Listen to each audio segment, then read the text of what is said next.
Hello, everybody. We're here to launch our new series, How to Regenerate Yourself Like the Long Living. The journey begins. This series is presented by myself and Dr. John Apsley, who's here today.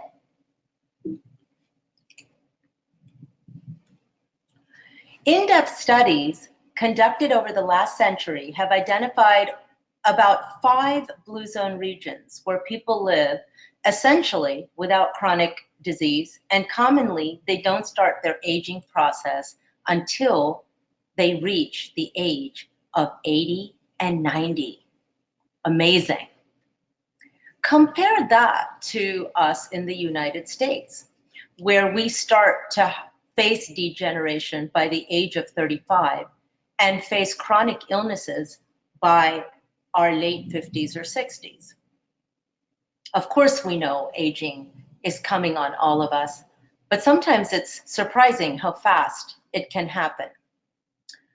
Today, we're kicking off our first of its kind, a new series called How to Regenerate Yourself Like the Long Living. So I'm hoping that you're taking notes that are going to help you today. The series is perfect for anyone who wants to learn the framework and protocols and how we use it in our environment to regenerate thousands of patients like the long living. The series includes webinars, which you'll get announcements for, and it also includes email blasts and workshops, which you'll be hearing about as we move forward. I'd like to introduce Dr. John Apsley, who's joining me in this series. I'd like to welcome him. Welcome. Oh, hello, everyone.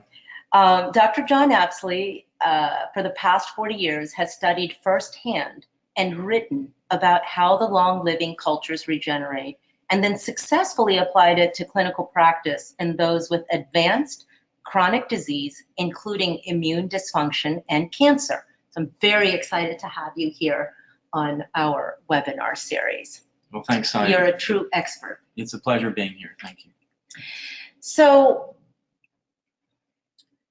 Dr. Apsley has inspired me to explore the parallels between the way in which the long living regenerate and Sejun's 5-point model system that we've successfully used for 15 years to reverse over 80% of all conditions. The exercise has simultaneously opened up a world of opportunity to explore advanced methods that I have applied to filling the gaps and accelerate full recovery and regeneration in many more patients than 80%. Very exciting. Today, we're going to cover the magic of the blue zones, how the 5-point model system approximates the natural blue zone system. This is what you will be taking home. What are the gaps? And as the series progresses, we will be getting into detail as to how do we address each area, the gaps, and that forms the basis of our new series. The magic of the blue zones. Let's see what some people in the blue zones experience. Let's meet some of them. Gianluca Cola is a 99-year-old Icarian man who takes a 3-mile walk uphill every day to tend the goats. He has a job to do. He has a purpose. Stamatis Moriatis on Icaria Island moved there from Boynton Beach, Florida, when he was diagnosed with terminal lung cancer at the age of mid-60s. He arrived at the island, which was his place of ancestry, and lay in his bed waiting to die. He then started to mix and mingle with his childhood friends, laugh, spend his evenings socializing, eating, waiting to die. Next, he started absorbing the sunshine and the ocean air. And finally, he ended up working at the vineyard where he died at the age of 102. How do these people do it? Their annual income is less than $1,000 per capita per year. How do they achieve these results? Our healthcare spending alone in the United States is above $9,000 per year on healthcare alone. In Icaria, people stay up late, they wake up late, they take naps. They take naps, that's real important. Somebody give me a nap. We simply don't care about the clock. They continue to have active sexual lives. What's the secret? Note this woman connected to the earth. Is it moving naturally and climbing steps? Of course, that's part of it. Is it dancing in celebration? Is this something that's part of all these cultures? Or is it the 9 areas that I want Dr. Apsley to start covering? This is very interesting. A lot of the researchers, the anthropologists, are looking at these 4 areas that you're now looking at. These people move naturally. They have a tremendous amount of physical fitness in their daily life. Their outlook, their emotional and psychological outlook on life is very bright. They have a purpose. They keep themselves in a stress-free state for long periods of time during the day by napping and by also laughing. They eat very wisely. They have an 80% rule that I believe is mostly about raw foods and leaving the stomach not entirely full so that digestion can be complete, and it's high in fiber. Also, the family units, giving the elderly an extreme purpose to help educating the younger groups, happen almost at every mealtime. So is it all about lifestyle?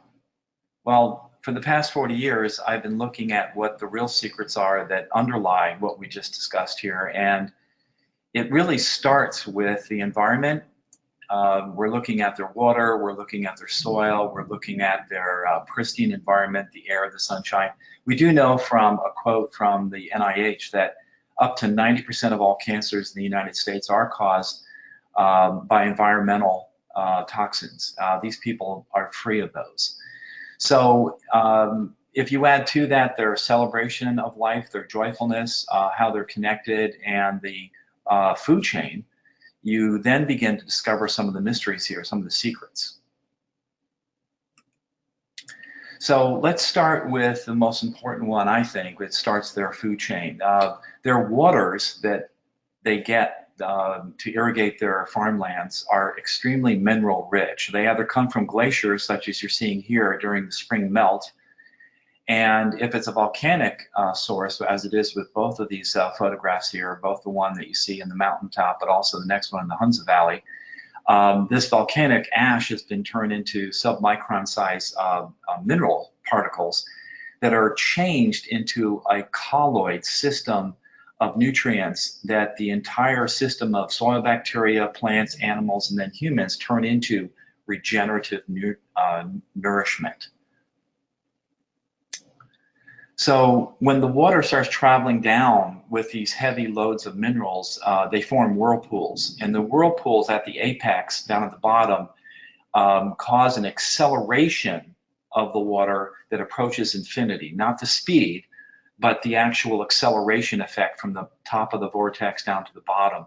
And this causes a warping of the water molecule that locks in these minerals, making the water more wet, able to deliver nutrients better and pull out toxins better.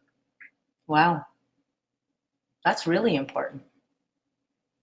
So when we talk about regenerative nourishment, we're really going to get into that in subsequent parts of the series, but we can say that it starts with the colloidal mineral content of the water. Now, colloids mean suspensions. These are not things that are dissolved in the water. It causes plants to be able to grow effectively without pesticides and without additional fertilizer, because the bacteria is so enhanced in its growth that when it dies, it produces the real most magical part of the fertilizer system in this food chain. Now, the animals eating those plants raw, they benefit from these regeneration factors, and they are indeed regeneration factors. And then when we eat the animals or the animal byproducts, the milk, the eggs, things like that, we benefit as well. This is a 132-year-old man in the Hunza Valley. benefiting from all those lovely rich colloids and structured water. So what about structured water? Water obviously is extremely important. Let's just talk about water. Most of the human body is made out of water. So obviously, if you want to regenerate, you have to pay attention to the water. Alexis Carrel, a Nobel Prize winner, said that the life of a cell is immortal. It is the fluid in which it floats that degenerates. So it's about the fluid that it's surrounded by. And he proved this by keeping chick cells alive for 34 years by changing out the fluid in which the cells floated until someone changed the fluid with the wrong thing. So clean, pure water with regenerative nourishment is critical to regeneration. What about structure? What is structure? These three things are all made of carbon. Diamond, carbon structured one way makes a hard diamond. Structured another way makes soft graphite. And the third structure is coal. Another example would be quartz and glass, which are both silicon oxide structured in different ways. So structure determines function, including water function, which depends on its structure. These people have structured water, which optimizes the function. And that structure comes from the colloids, the vortexes, and the rest of the process that occurs while it's making it down into the valley. What about the connection to the earth? When we walk with the naked feet, we do not forget the earth. And we know that the earth's magnetic beat or frequency is critical to the human life because it's actually synchronous with the frequency of the heart and the brain. Without it, human health declines. And the astronauts were able to prove that because without a Schumann generator, their lives degenerated. There's plenty of studies showing that grounding reduces inflammation and blood thickness, and that the nervous system is altered within 2 seconds of grounding your feet into the soil. One of the things that we find in long-living cultures is their propensity to be outdoors and connect to nature, whether they're connected to the ground or connected to the trees and the forests. They're also exposed to the sun. Who of us doesn't realize the benefit of being exposed to the sun? We've all been taught that the sun energy from plants enters humans and is transferred to humans through food or through animals, which eventually goes to humans. But is it possible that we are able to capture the sun's energy and utilize it for energy directly? There's a study that actually shows that sunlight induces structure in water. And that structure holds energy through a charge separation, which simply means that catching the sun, which is routine in the blue zones, gives energy to your body. Getting outdoors, social connections. In these blue zones, people downshift, they spend time together, they eat mindfully, they meet each other on the streets and talk. It isn't the normal hurried pace that we're used to, and this is something that's consistent in all the cultures. Do you think this has something to do with it? And of course, joy and purpose. Purpose is really critical. I always talk about the fact that if you don't have joy and you don't have purpose, does the body really have a reason to stick around, a reason to function? Joy and purpose, in my opinion, are at the heart of long-living cultures. In our society, it isn't unusual to see people of this age sitting indoors in a retirement home without the connection to the nature and the people and the purpose and the joy. So the concept that there are these areas, I'm telling you that joy is one of the important ones, and why is it that this translates so importantly is because we know that different emotions create different water structure. So joy, of course, creates a structure that changes the entire function in the body. Let me just say that when the MRI was first being invented by Gilbert Ling, Raymond Damadian, and Freeman Cope, a slide that you saw before, they noticed that chronic degenerative disease tissues had water that was in chaos, and that by a dietary approach, which was the Gerson's diet therapy, this water would come back into order, and the aging process of that tissue would unage by up to 10 years. That's what we're seeing right here with the structuring chemistry of how water does its thing to be able to transmit things like epigenetic signals. So what we've learned, there are these principles that we find that are common in long-living cultures, but we also realize that the water, the sun, the soil, the earth are a critical piece of this picture, which really isn't talked about and is something that I've learned the most about from Dr. Apsley, because this is what he has spent his last decade studying. So what happened to us? Henry Blackburn at the University of Minnesota wrote a book called Humans in Cages. Our modern lifestyle accelerates aging and chronic disease. It is no secret that civilization is man's biggest disease. And we start to see study after study showing that modern civilization is in itself a disease. And this disease of modern civilization has affected us. Can you tell us a little bit about that? Sure. So to the right, you see one of the great anthropologists, a surgeon in the British Army who lived for approximately 25 years with the Hunsacuts, eating with them, helping them to farm, watching their daily lifestyle. And from that, he conducted animal experiments, and he did a lot of physical examinations on peoples, not only with the Hunza, but he went down from the mountaintop looking at the same food, but grown on different soils. The animal studies that he conducted showed that the same exact food, but grown off of the mountaintop where the Hunzas lived, would contribute to chronic disease, but could be reversed when he gave those same animals the foods of the higher altitudes where the Hunzas lived. Now, if you look to the left, the same thing was reported with the humans that Price was studying, and then later on, Price teamed up with Pottinger, who was a physician who then did cat experiments, and they showed the same thing, that cats fed raw milk, raw meat, and raw cod liver oil from good sources, healthy sources, would live indefinitely in peace, without parasites, without arthritis, without any chronic degenerative disease. But when you cooked those same three foods and fed them to another group of cats, by the third generation, they were either giving a lot of stillborn births or highly deformed babies.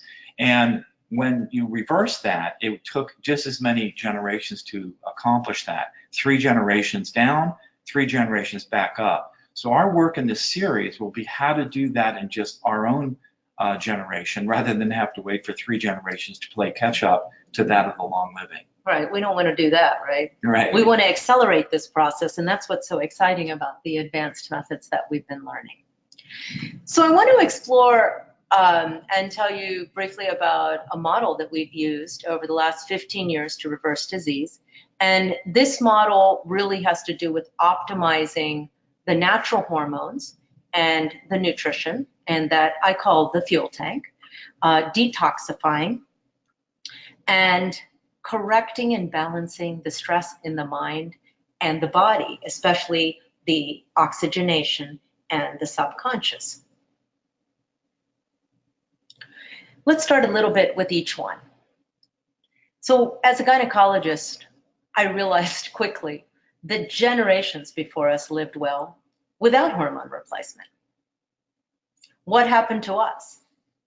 We know at this point that our oxygen, our fresh water, our land and soil, which I don't know who it was that said that when the nation's soil degenerates, the people come to an end. Who said that? That was FDR. FDR back in the late 30s. So he knew what he was talking about, and it turns out that we're depleted. And the chaos in civilization creates chaos in the mind and body, which puts a demand on the adrenals to produce cortisol because it's our life hormone. And of course, we know that cortisol can be made from any of these other hormones. So if you're under a lot of stress, you're going to end up shunting your hormones to cortisol production because you need it to live. So when I started this process with ovarian hormones and replacing them, the thing I asked myself is, why is it that in long living cultures and past generations, we didn't see this? And the answer really lies in the fact that the base of the hormonal triangle is the adrenals and the cortisol and the thyroid. And one could make an argument that these are pretty much the same importance. But when these are functioning well, as they do in the long living areas, and we lose ovarian function, we really don't crash.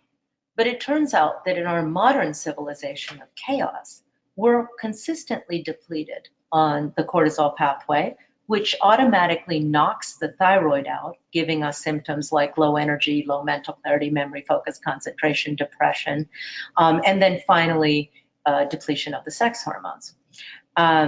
So when we try to replace them in the 5-point model that we apply, we've always replaced all of them. But I think it's relevant to realize that this is one area which the long living don't need because their adrenals are actually quite strong. What about nutrition? And I learned about the role of nutrition in a funny way because in medical school we never really learned about nutrition. And I had early on, 15 years ago, a woman that I treated for 3 months with hormones and her own multivitamin mineral. And really after 3 months, she had no effect on her energy level, her weight, her memory, or her mood. And 3 months later, after I started her on certain levels of minerals, there was a big difference. So obviously, there was hormone activating levels of minerals. And when I realized that, I started to study the nutrients a lot more closely. And it turns out that specific nutrients activate specific hormones, like zinc is essential for estrogen and chromium is needed for progesterone. The thyroid activation needs iodine and selenium. It needs zinc. It needs vitamin B. This same effect is seen in plants. Plants demonstrate deficiencies when something is missing. And you can see the different colors when different things are deficient. It's really quite amazing. Magnesium deficiency, I have a plant right now I'm treating for a magnesium deficiency. So as plants demonstrate the nutritional deficiencies, so do humans. Tiredness, headaches, anxiety, weight gain, and of course diseases. Because nutrient deficiencies cause DNA damage, breaks, oxidation. And we have some really great news because in 2012, when we realized and had data showing that if you correct the deficiency, it repairs the DNA. And this is quite astounding and wonderful because if you, say, measure the nutrients and correct them in a woman who is about to get pregnant, you actually are correcting what she passes on to her offspring. Pretty powerful. So why all this attention to nutrients? And why do we have to think about even supplementing them? And this is because we have reduced nutrient in our soil. And a study that was done by the government showed a 50% reduction of all crop nutrients from 1950 to 1999. And I just want you to get a feeling for how sad this is. But the decline was anywhere from 30% to 80%. Vitamin C, carbohydrates, vitamin A. You don't see any pluses, right? Everything is negative. Top 34 crops, really overall a 50% change. 30% change in energy level, which means in order to get the same nutrition, you'd have to eat double or triple. So our nutrition program has three components, which include food, supplements, and measurement. But number one is food. And there's studies showing that organically grown food, not just organically certified, because lots of local farmers grow organically, can have 10 to 372% more nutrients. The organic growth increases antioxidants by about 30%. Vitamin C and iron are higher. And the reason why I really stress organically grown above non-GMO is because when you look at foods, you find that high pesticide residues remain in foods. So if they're non-GMO and they're grown with pesticides, you're still going to be getting the pesticides. So our recommendation for nutrition is to avoid the pesticides in GMO and eat organic or wild harvested. And I think the best example of wild harvested or local, I saw at the farmers market in Portland, because it becomes expensive to certify food as organic. And these photographs were taken by me when I spoke to the farmers and spoke to them about how they treat their soil and how they live and how they, really treat the plants and what they put into it. So it doesn't always have to be certified. It should just be something that you can actually verify. The other category is wild harvested, which is crops that come from land that's not under any kind of agricultural management. So there's lots of choices. And to this, we usually recommend that people add nutrient-dense foods, which are superfoods. And there's many of them. And the idea is, since our soil is depleted, we can correct some of it by eating organic and some of it by adding nutrient-dense foods, and especially regenerative nourishment. Is that something that you can tell us about? We're going to cover this in subsequent parts of our series, but basically it's embryonic foods that are high in growth factors. That is what enables the long living to continue to produce the amount of hormones that they need throughout their entire 110-year lifespan. And it includes some of these things, right? That's right. Organ meats. And it's important to realize that we will be, this introduction is touching on a lot of things, but we'll be actually getting into how you're going to be able to do this over this series. But blue-green algae, sprouted nuts, bee pollen, sprouts, lots of yummy things. And then, of course, how people eat. And that is to eat mindfully. There's actually great data showing that we get more nutrition when we eat slowly and mindfully, as people do in some of these areas. So the basic food recommendations are to eat real food, plant, organic, superfoods, and regenerative nourishment. What about measurement? So that's the second component of our nutrition program, is measurement.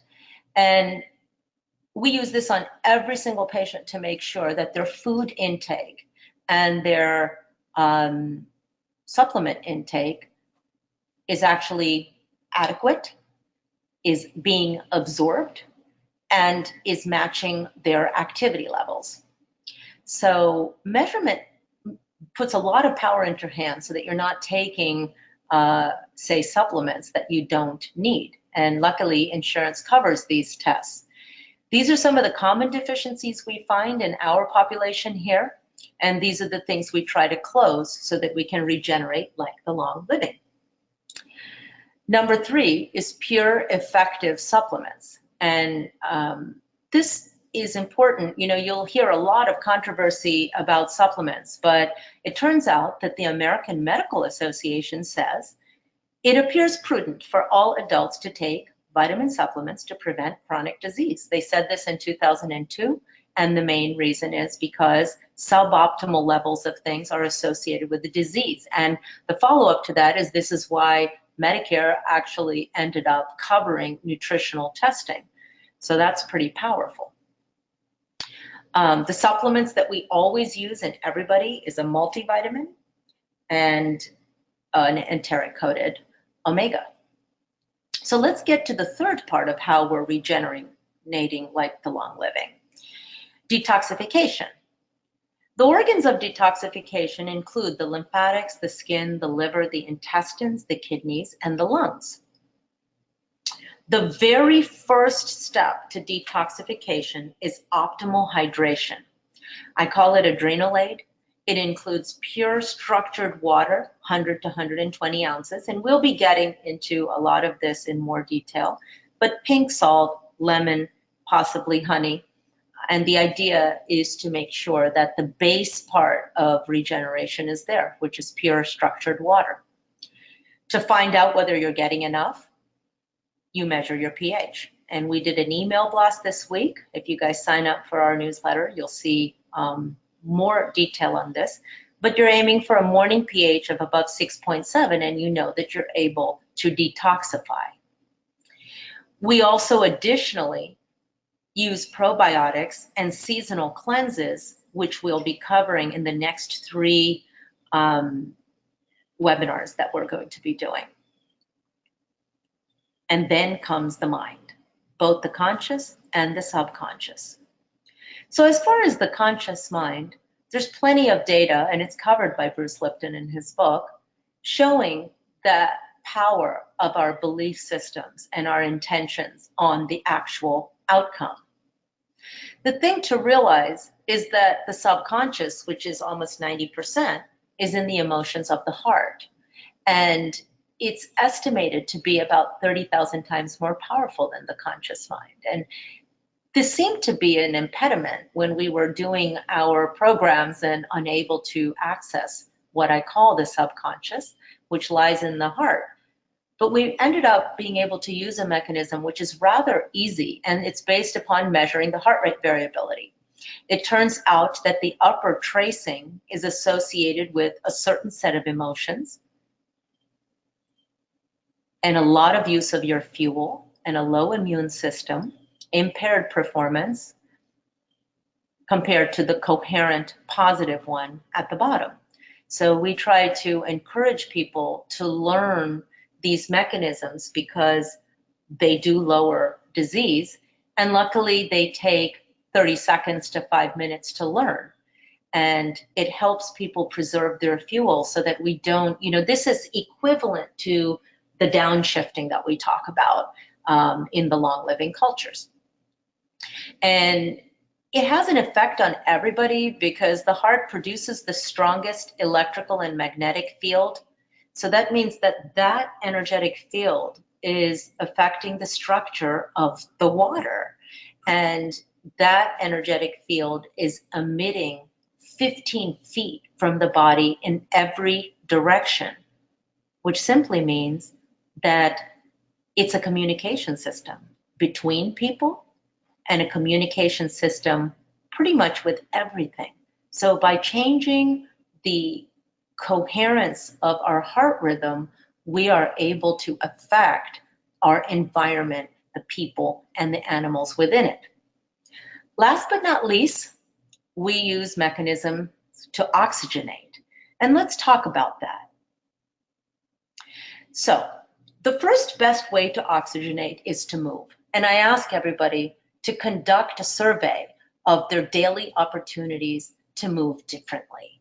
Can you climb up the steps? Can you park in parking that's further than where you need to be?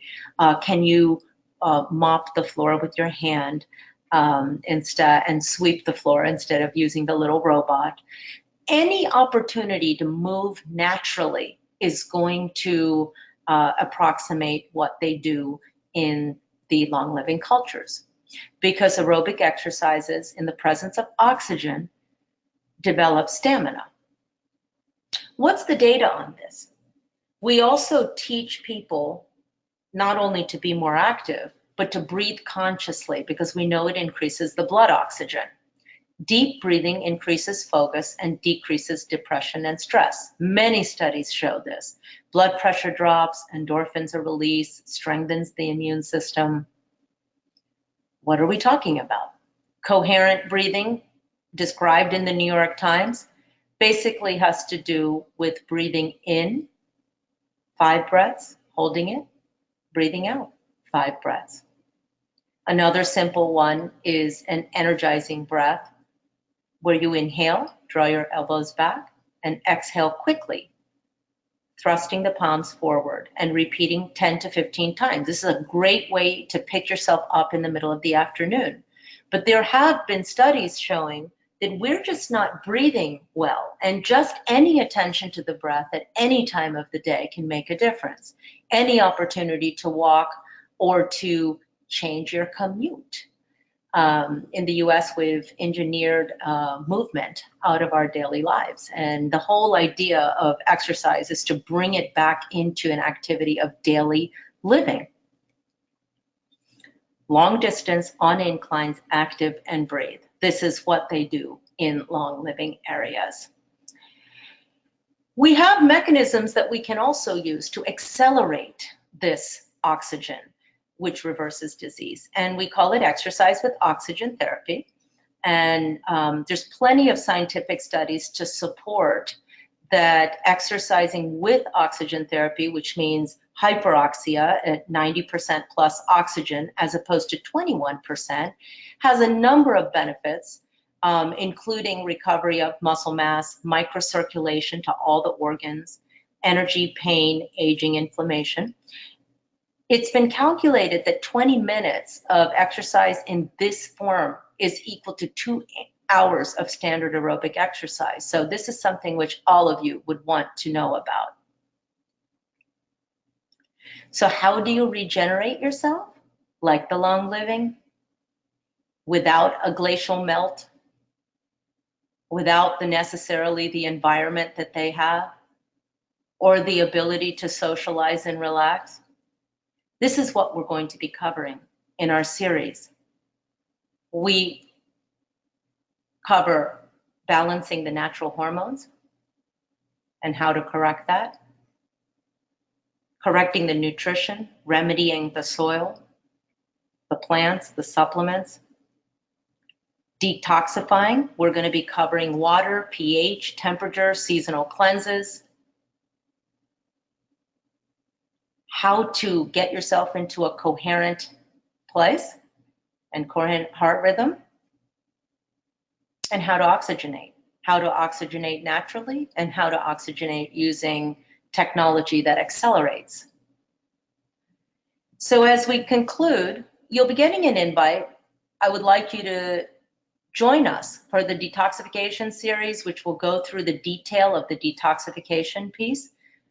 It starts on the 15th of August and goes over 3 weeks, where we'll cover the why and how, the bowel protocols, and then the liver, gallbladder, kidney protocols. Let's see here. So, something in what I have done here is not right. Okay, here we go. So, are there any questions that anybody has? This will be on the website at mdprescriptives.com if anybody wants to do that. Do we plan to distribute the recording? Yes, it'll be on MD Prescriptives website. So I really want to thank you guys. I hope that you spend this evening downshifting, get disconnected, connect yourself to the earth, drink plenty of water, laugh, have joy, and regenerate like the long living. Do you have anything to say? No, that's been great. That's Thank you, good? everyone. Okay.